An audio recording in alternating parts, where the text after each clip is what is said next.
This indicator is used by institutional brokers. These are the people with big money who move the market. If the institutional brokers are using it, it is a good idea to keep it on your trading chart to make profit.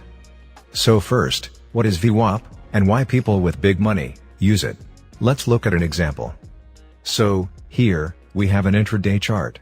And, here's the first 3-minute candle of the day. The blue line is the VWAP indicator. To understand why VWAP works, imagine this. Let's say a broker wants to buy some million shares of a stock, as requested by his client. The broker won't chase the market and buy shares at the top. His goal is to buy the shares at a fair price, so his client will be happy. Remember, VWAP stands for volume weighted average price. Therefore, the client will be most likely happy to buy shares at average price, instead buying at the top. Since